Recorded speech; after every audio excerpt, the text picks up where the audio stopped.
Hey, welcome to today's video where we're going to take a look at this new little board that I did. So it is also for doing 99 to 02 swaps, just like my last video, except for it's a little mod board that goes on instead of putting all of the components in kind of manually. So the reason for this is the dip package of this chip. Both of these have been long discontinued, but the dip package is getting harder to find and a little expensive when you can find it. The SMD package seems to be a little bit more readily available and way cheaper. So I can do this board with the caps and the air core driver on there for cheaper than you can buy just the chips individually for the most part, because a lot of people selling just the chip want like $10 each on them. And so yeah, this board, I can build it up with all the stuff cheaper. Now that's just to build it, so when I sell them, it's going to be a hair more than buying just the chip. This will also be a little bit of a time saving for you when you put it in, so that'll help offset the cost of buying this, because you won't have to put all the jumpers in or put the cap in on there. It'll all already be on this board. So yeah, let's go put one of these together so that way we can test it out and see if it works, because I haven't tried it out yet. Okay, this should be pretty quick to assemble. We just have the headers, the two caps, and the air core driver to put on the board. And yeah, I know in the truck you only have the one cap on the 5-volt line, but if you look at the datasheet, it actually does call out having a decoupling cap on the 12-volt as well. So we're gonna put one on both lines here in this, and then we can put it in the cluster and test it out. So I'm gonna show putting them on manually with a soldering iron instead of just using hot air and solder paste like I normally would do for these SMD components. This is mostly just for the viewers that might be trying to put one of these together themselves. However, if you were going to make a bunch of these, I'd just put solder paste on and either use a reflow oven or hot air to do this. Okay, so what you see me doing here is a drag soldering technique using a knife tip, and I'm using a 60-40 blend of lead solder and MG Chemicals 8341. And yeah, you can see I got solder in the through hole there, so I'm gonna have to come back with some solder wick and wick that out. And then you'll see that I'm gonna actually use the circuit board itself to line up all of those pins to make sure that it is going to line up properly. So yeah, I'll set it in the instrument cluster, make sure everything lines up, and then take it back out, and that's how I'll assemble all of these. So the solder wick that I'm using is Chemwick from Chemtronics. So yeah, I'll try to have some links in the description for some of these products that I've used if they're available on Amazon.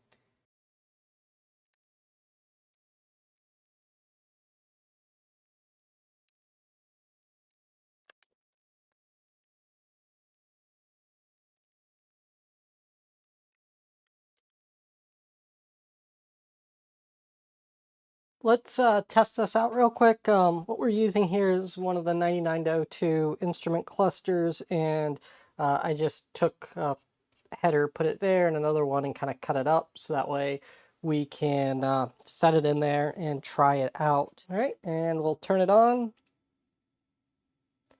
And that's not quite right. It's the needle's pointing the wrong way. This needle is set right on here, and make sure we're seated good.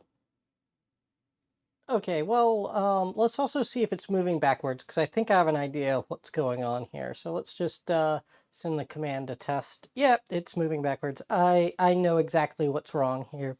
I believe I mixed up these two pins in the circuit board here. So let me cut those and fix that real quick. Okay, so now what we have to do is cut this trace and this trace right here to fix it. And the way I figured this out was off camera. I took a DMM and probed the back of the circuit board and realized that I mixed, not on this circuit board, but on the instrument cluster. When I was probing it, I realized I mixed up those two pins. So yeah, it's a pretty easy fix. It's just going to be a little cut and jump that we have to do here. And these first 5 boards or 4 boards that I end up selling will have the cut on it, and then I'll just put some solder mask over that and it'll be fine. Okay, so we just cut that back there and then kind of scrape away at the solder mask here to expose it. All right, so now that we've done that, we have exposed this trace here, and we can run a jumper from there to there. So pretty easy fix. And then we got to just do the same thing on the back. So just got a little bus wire here, and we'll use that to run our jumper.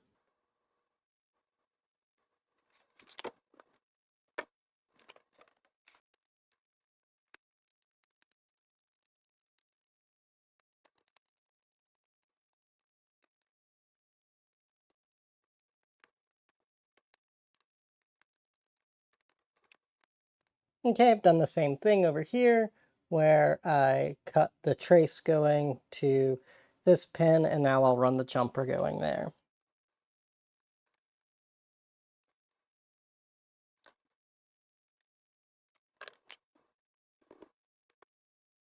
Okay, well that's a good sign. It is now actually pointing the correct direction. Right, and let's send it the test command. And there we go. It is now sweeping. It's just jumpy because it's a bad air core motor.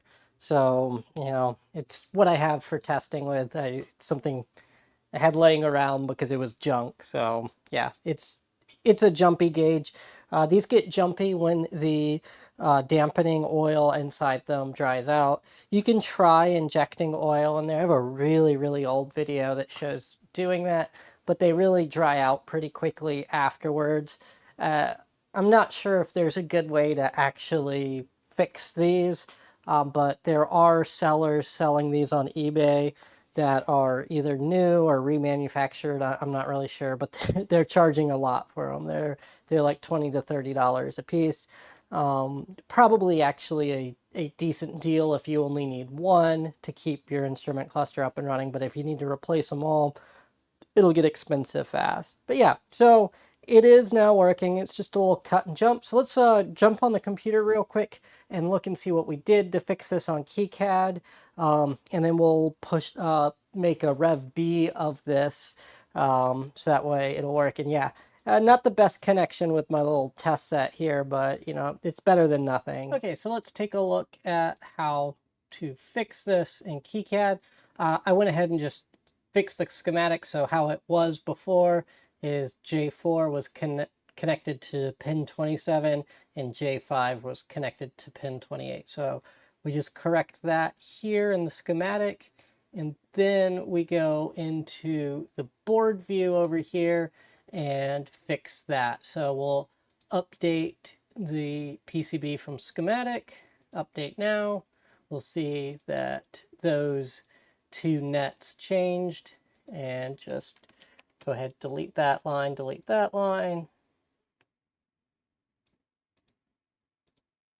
take that and pull it there,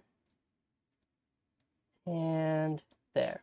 And that is all there is to fix it. Let's go ahead and change the rev on here. And that's done. So now we can export all of the files for it to do it. Okay, and if you're curious on how I got the spacing correct on all of these, it's not because I'm so good at measuring with calipers on the circuit board. What I actually did is I did measure with calipers, kind of gave my best guess of where they were in the world on measurements. And then what I do is I would go and print this out on a sheet of paper 1-to-1 sized with, you know, your copper, your edge cuts, and that I'd print that out and I'd take scissors, cut it out, and just check to see if it's lined up right. And I was actually stabbing with the pins through it and measuring how far off I was to do it. And that's actually how I got it in. I think it took me 2, maybe 3 tries to actually get the spacing correct. But I didn't have to like waste a bunch of circuit boards doing that because I just print it out on a piece of paper and just kind of poke it through and try. And so that's all there was to doing that. Instead of, you know, waiting till you get it. I always do that with new footprints too when I make them and I'm not sure if they're right. Like if I didn't have a data sheet that told me my sizes that I needed for the pads, I would print them out on a piece of paper and just put the component down and look and see like, is this right or not? It's an easy way to save yourself from having to respin a circuit board. But yeah, this one will have to get some of these made as Rev B. So all the Rev A ones, which I only had 5 made, because I wasn't sure if these chips worked because they're obsolete chips. So you know, I still have to buy them on the gray market. So I wasn't sure if the chips were going to work. They turned out to work. But yeah, that's kind of the whole thing here is I only bought 5. I was pretty confident in the design. I wasn't really worried about the design being wrong. I was mostly concerned of were these genuine chips, would they actually work? So yeah, that's why I only did 5. Good thing I only did 5 because I actually had a design mistake in there.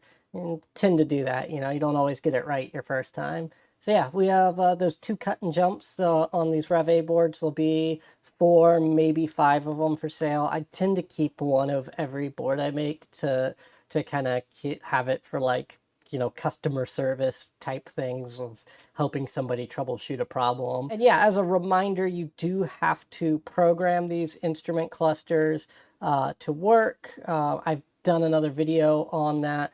But yeah, you just use IPC hammer and you go into modify options 99 to 02, and there's 2 little check marks that you have to, one has to be unchecked and the other has to be checked. So super simple process. My last full-length video showed that process for anyone that kind of needs to know how to do this. But yeah, you'll notice that with this board, you no longer have to put that, there's like a jumper that would have been from like here to here on the GM cluster, and then there were those 4 jumpers that go there.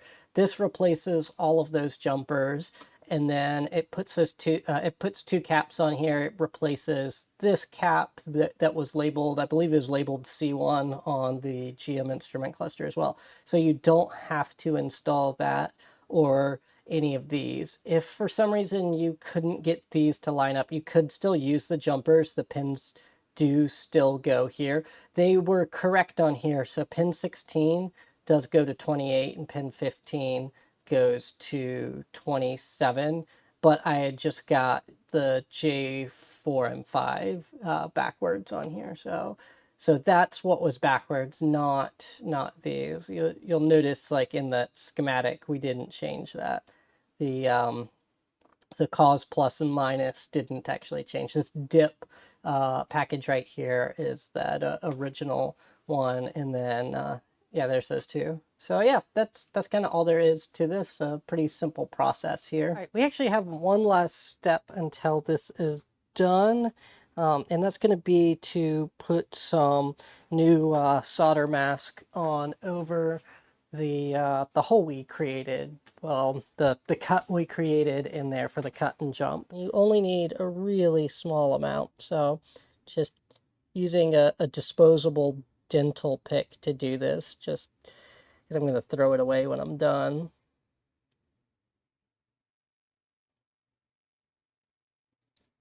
And then you would use the UV light here to cure it.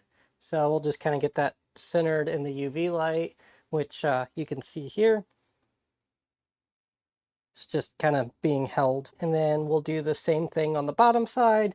I'm not going to make you watch the paint dry, but yeah, I'll do the same thing on the bottom. Okay, well, I hope you guys enjoyed the video on this board. You know, I kept saying the chip, and I forgot to tell you guys what this chip even is. It is a SA 5775AD.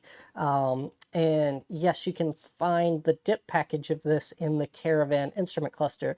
Did a video a couple of years ago where I was looking at a Caravan and I was like, I'm pretty sure this is the chip. Yeah, it was the chip.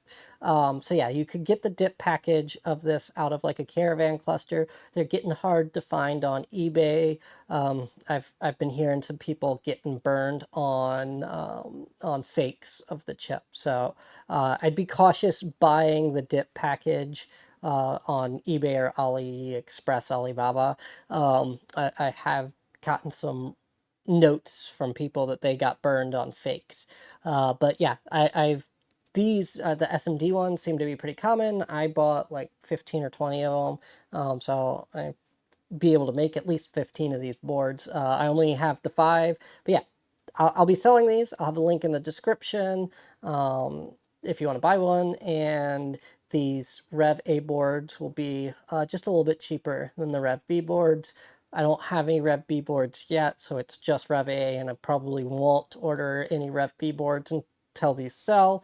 But yeah, I will be selling these. I think you guys will like them. It's a nice, easy way of being able to do that trans temp mod on the older instrument cluster. I have other projects, so definitely subscribe to the channel if you haven't already.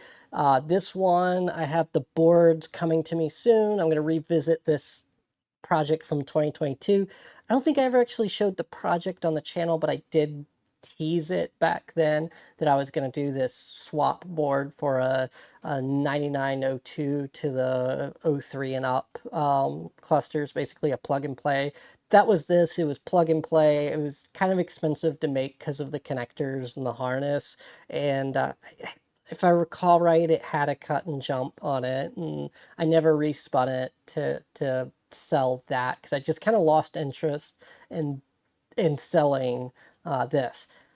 I was doing a project for somebody else that ended up not getting funded, and I was able to kind of take some of the work I did for that and convert it over to this. I'm not interested right now in releasing this one as an open source project, just because of who it was supposed to be funded by and how they would benefit if I were to do it open source unfunded. So I'm still trying to get that project funded. We may crowdsource it on the channel, so that way we could still release that as an open source project. There's just a lot of time that went into that that's currently not funded. So definitely that one. The one in the breadboard that I did the short on recently, you may not see very soon, but this one you'll definitely see because it doesn't really benefit them. The one in the breadboard that I teased recently on a YouTube short was CAN bus to J1850 variable pulse width, allowing you to like control a GM instrument cluster with like a Holley terminator, a HP tuners, core ECU. I think the Megasquirt might have a CAN output, I'm not sure, or like a sim rig. So some of those have CAN bus. So yeah, it would allow you to do that with CAN bus.